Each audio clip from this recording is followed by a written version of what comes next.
Okay, it's Brainwashed with Dr. Tom and vocal chords with Debbie Rigby. Donovan, Guinevere. Guinevere, the royal court of Arthur,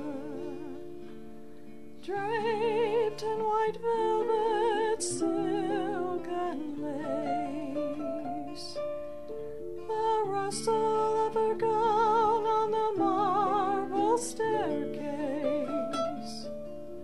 sparkles on fingers slender and pale. The jester he sleeps, but the raven he peeps through the dark, foreboding skies of the royal domain. Muddled cold wine from the vineyards of Charlemagne, sipped by the queen's lip and so gently. Indigo eyes in the flickering candlelight. Such is the silence of a royal Camelot. The jester he sleeps, but the raven he peeps through the dark, foreboding skies of the royal domain. Did you notice how I didn't get that word again? I tried. There's a word I can't quite figure out what Donovan's singing, and I can't quite get it. We're not sure what color the wine is. See if you can figure it out. Well, I couldn't remember what you said. You said maroon-colored wine, and I couldn't remember, so it became... Should have just said red. I should have. Yeah. Mm-hmm. Red-colored Well, wine. it's a great song because it has jester and raven in the same sentence. Ah, ha, ha, ha, yes, yes. Go figure that one out. Yeah. Yeah. Nothing about a strolling minstrel, though. Yes, I was disappointed. Well, that's what we were. Okay. Well, there you go. Yeah. But But isn't that great? About can't you just see her coming down in this draped white velvet gown and the candlelight off of these stone walls, and she's very visual. Yeah, it's very visual. I love it. Into the dark, foreboding skies. I don't even know what this song's about. I don't know what was in his mind when he came up with this song. Well, she's such a mystery. Okay, sure. But that what was his name there? Lancelot. There was nothing mysterious about him.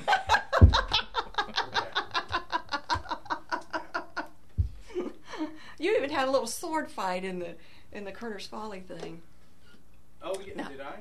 Well, Rod was there, and he was Yeah, you might know him from Cat TV6. Yeah, and we were. That was fun. That was funny. That was a fun night. Donovan. What can I say? People are going, why does she have Donovan on her list? Well, a lot of what influenced me, I heard sitting alone in my room in college, and I suppose I liked some of the stranger people at the time. I don't know if that says anything about me.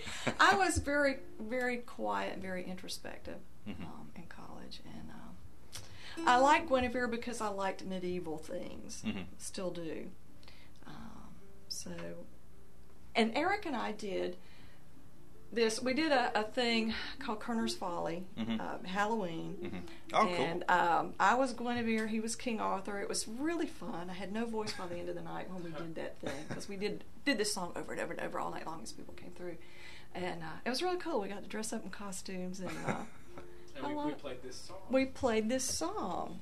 And When was this? oh gosh, 5 or 6 it must have years been 5 ago? or 6 years ago. They haven't asked you back. No.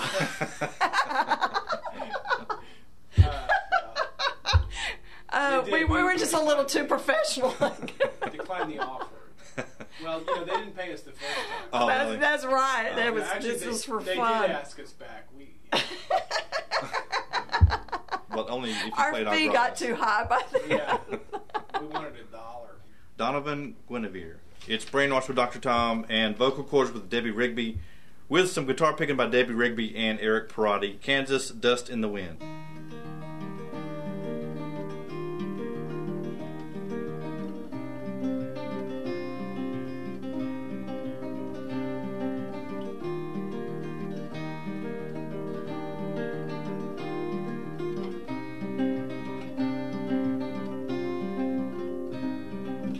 close my eyes, only for a moment, and the moment's gone. All my dreams pass before my eyes, a curiosity,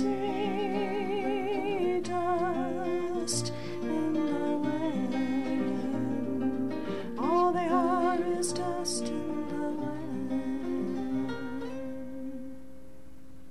Dust in the Wind. This was the first guitar piece I learned when I had not played guitar in a very long time. I taught myself to play guitar in college, and then never played it for a very, very long time. And so this is one of the first pieces I learned. The lyrics are pretty fatalistic, but it's such a standard guitar piece. I like this song. Okay, it's Brainwash with Dr. Tom and vocal chords with Debbie Rigby with some guitar picking by Debbie Rigby and Eric Perotti. Clannad Poison Glen. We'll try to demo a little bit of this one.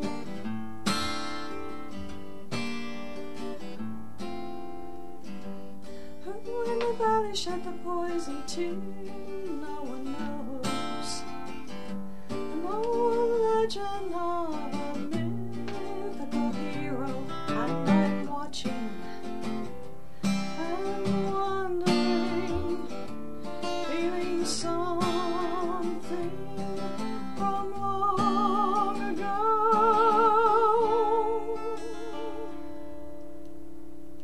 Poison Glen. I picked this Clannad piece. Most people probably won't know this one, but I picked it because of the vocals in this one and because of the story behind it. You know, as I've said before, I like the story, songs that tell a story.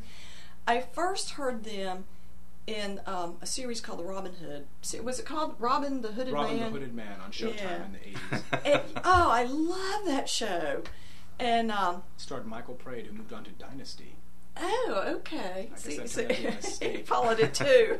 Yeah, well, that's how I learned about Clannad. They did all this really cool, very ancient Irish Celtic sounding music that combined, you know, I guess blues guitar, like you'd hear electric distorted guitar just out of the blue, right on the incidental music.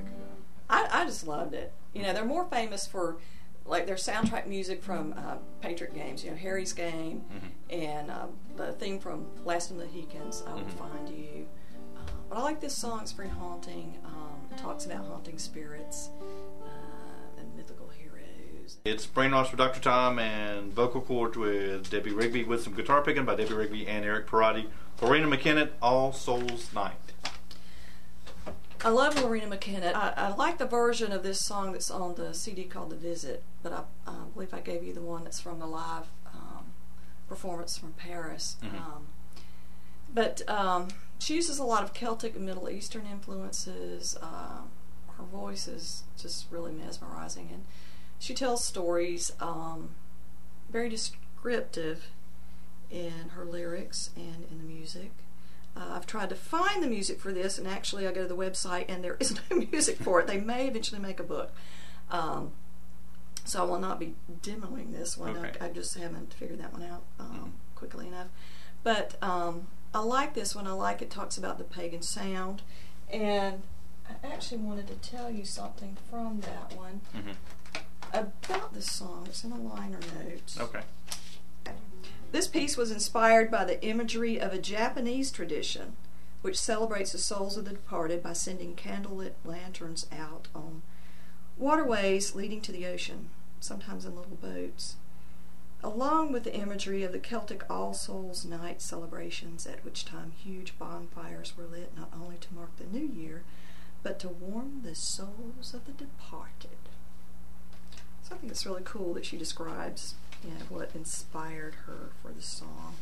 But I like the chorus, where the chorus says, I can see the lights in the distance, trembling in the dark cloak of night. Candles and lanterns are dancing, dancing, a waltz on All Souls Night.